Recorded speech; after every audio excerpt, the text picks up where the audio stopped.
My name is Avery. I'm a 62-year-old housewife. 2 years ago, my husband, who I had been married to for many years, passed away suddenly due to an illness. Now, I live a modest life, managing the inheritance he left me. I have 2 sons, both of whom are married. When my eldest son, Henry, got married, he and his wife offered to live with me. I told them, I appreciate your concern, but I'm still fit and fine on my own. I don't want to be a burden to you newlyweds. But Henry insisted, I can't bear the thought of you being alone. As the eldest son, it's my responsibility to take care of you. Please don't worry about being a nuisance. And so, we ended up living together. Henry's wife, Rhea, is very young, 9 years younger than Henry, only 23.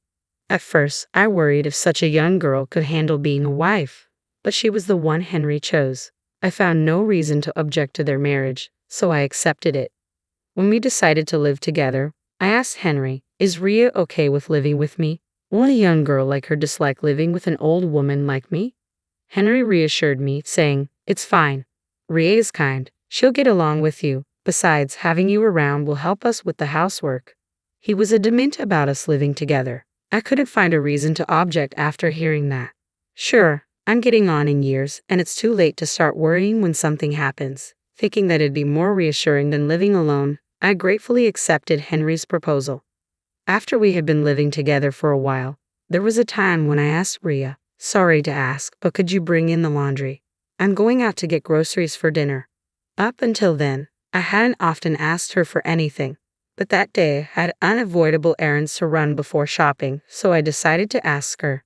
However, Rhea retorted, why do I have to do it? I'm busy right now. You should bring it in before you go, shouldn't you? She seemed occupied playing a game on her smartphone. Even before that, she hadn't helped with any household chores, but I chose not to say anything out of consideration. However, seeing her just lying there playing her game that day, I said a bit more firmly, if it's just a game, you can play it later, right? Could you please help out a bit? Rhea, looking annoyed, grumbled, you're always nagging. Whoever's free should do the chores, right? You could bring it in before shopping. You're really annoying. With a glare at me, she went to the balcony to bring in the laundry. I was taken aback by her rudeness, but I thought it wouldn't do any good to say anything more and upset her further, so I left the house as it was. After that day, Rhea began to harass me. Ignoring me became a daily occurrence. When she didn't like the food I cooked, she would say to Henry, I can't eat this. Hey, let's go out and eat, just the 2 of us. And they would go out to eat, leaving me behind. Henry did try to consider my feelings, saying, think about Mom too. She went through all this trouble to cook. But when Rhea was in a bad mood, all he could do was say, sorry Mom, we're going to eat out today, and follow Rhea's orders. Rhea never did any housework, no matter how much I asked. Instead, she said, you're not working, right? Aren't you ashamed to rely on Henry for everything at your age? It's normal for you to do the chores, isn't it? She acted as if it was completely natural for me to do all the housework. Rhea accused me of not working, but she wasn't working either. She felt superior because she was supporting Henry, who was working. I hadn't told Rhea, but I wasn't unemployed. I had a little income from managing the apartment my husband left me. I also contributed to the household expenses, so I wasn't completely dependent on Henry. But Rhea seemed to think that because I wasn't working outside the home, I didn't have any income, and Henry was footing all the bills. Once, when I was cleaning, Rhea shouted at me, can't you clean a little quieter? That's noisy. I was just vacuuming normally, but Rhea was on a phone call and was complaining about me to the person on the other end, saying, hello, sorry about that. Yeah, it's Henry's mom. She's really noisy, isn't she? She should be able to do the housework quietly at this point. Even I was annoyed, and I told Henry about what had happened that day when he came home from work. You know, I'm not saying you have to do everything, but Rhea hasn't been helping at all with the housework. Not only that, but I got scolded just for vacuuming. It's normal to share chores, and I do my part, but I can't handle doing everything alone, especially when I get complaints, I told him. Henry replied, I'm sorry, I really am. I don't think Rhea means any harm. Maybe she was just in a bad mood today. I'll tell her to help out a bit more, so please cut her some slack today. But he didn't really take the matter seriously. Even so, I hoped that Henry would talk to Rhea, and I decided to watch how things unfolded without saying anything more. Half a year passed, and Rhea's attitude remained unchanged. She didn't even bother to pretend to help with the housework. I was utterly exhausted from managing all the chores for 3 people and constantly trying to accommodate Rhea. During this time, my second son, Lucas, happened to mention, "Mom, your birthday's coming up, right? Since Henry and Rhea will likely celebrate it on the day itself, why don't we celebrate it today? Renly also has a present for you, so let's go out for dinner." I accepted the invitation gladly. Lucas and his wife lived in an apartment about 30 minutes away from our house, so we didn't get to see each other often. Renly, Lucas's wife, was always kind and gentle, showing me a lot of care. When Lucas invited me, I replied without hesitation, "I'd love to, of course I'll go." That evening, after preparing dinner for Henry and Rhea, I joined Lucas and his family for dinner. They had reserved my favorite restaurant and surprised me with flowers and a gift bag for my birthday. It was a delightful evening, and I couldn't contain my happiness, saying, "Ah, this is so refreshing. It's been a long time since I've felt this happy." Moved by my words, Lucas asked, "Has something been bothering you with Henry? When you say it's been a while since you felt happy, it concerns me. Have things been tough for you lately?" Although I hadn't planned to complain, I explained that I was managing all the housework because Rhea wouldn't help, and how I had been scolded for being noisy and spoken to harshly. Lucas, exchanging glances with Renly, spoke up, "Mom, you don't have to endure this if it's difficult. You have income from the stocks and apartment rents Dad left behind, right? You're only staying with them because Henry wanted it that way. But if Rhea treats you badly and Henry doesn't support you, you shouldn't have to live like this. If it's hard for you to say it, I'll intervene." Renly added, "If you feel lonely living alone, we can live together. I love you very much, so please don't hesitate." Their words moved me deeply, and I felt tears welling up. I expressed my gratitude and decided to persevere a little longer, reassured by their support.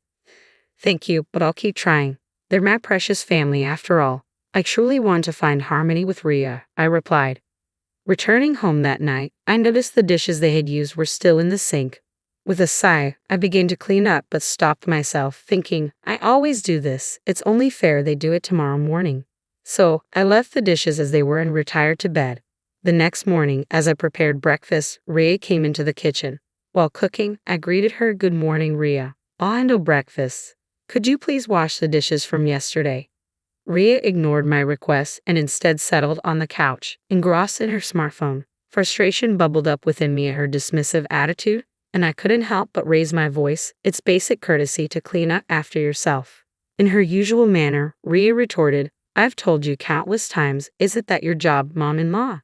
You know the saying, 'He who does not work, neither shall he eat.' You eat every day, so you should do the housework." Henry hurried into the room upon hearing our exchange, looking concerned. "What's going on so early in the morning? Are you two arguing?" he asked, his brow furrowed in confusion. With a sigh, I explained to Henry, "I simply asked Rhea to wash the dishes from yesterday. I was just stating the obvious." Upon hearing my reply, Henry muttered, "Seriously, this early?" and headed to wash his face, clearly irritated. But I couldn't hold back any longer and snapped, "It's not just about this morning. Every single day, I'm the one doing all the housework. Everything, including yours. Do you realize how exhausting that is? At the very least, you could wash your own dishes." My outburst, rare for me, startled Henry. "I'm sorry, I'll take care of it," he said hastily, moving to start on the dishes. However, Rhea interjected, "Why should Henry, who works outside, have to do that?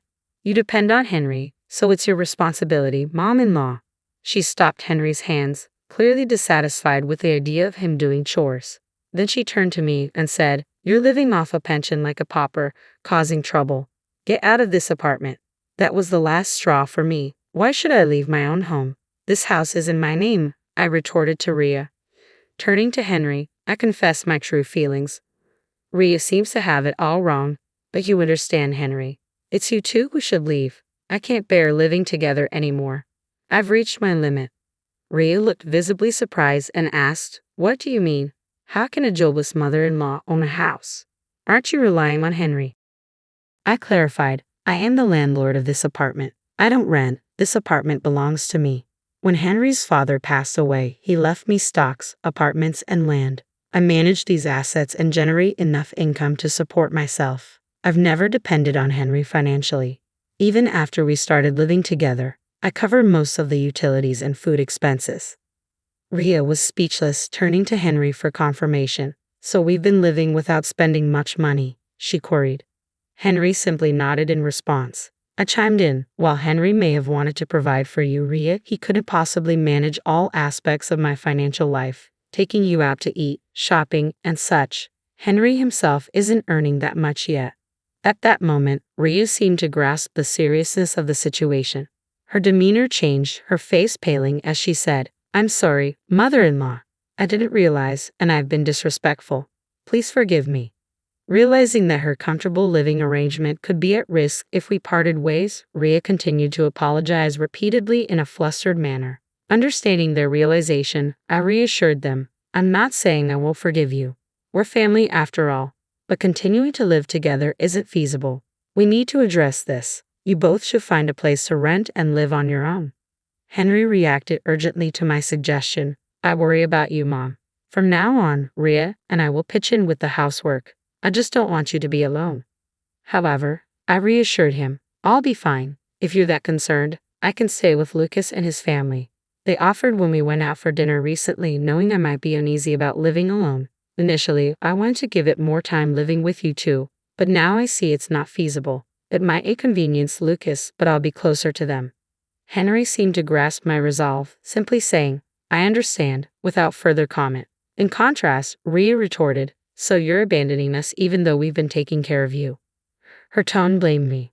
Recognizing arguing would be fruitless, I chose not to respond. Within a month, Henry and Ria secured a new place and moved out. Given their budget, they could only afford an older, smaller apartment. Ria, who had never worked previously, reportedly took up a part-time job to make ends meet.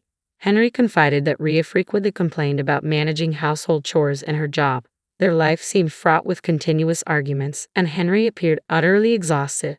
Henry continued to reach out, pleading, if only you would forgive us, we want to live together again. Yet I have firmly decided not to revisit that chapter of my life. After Henry and Ria moved out, I relocated to Lucas's home. Despite my insistence that they needed to accommodate me, Lucas expressed, having you here really helps, Mom.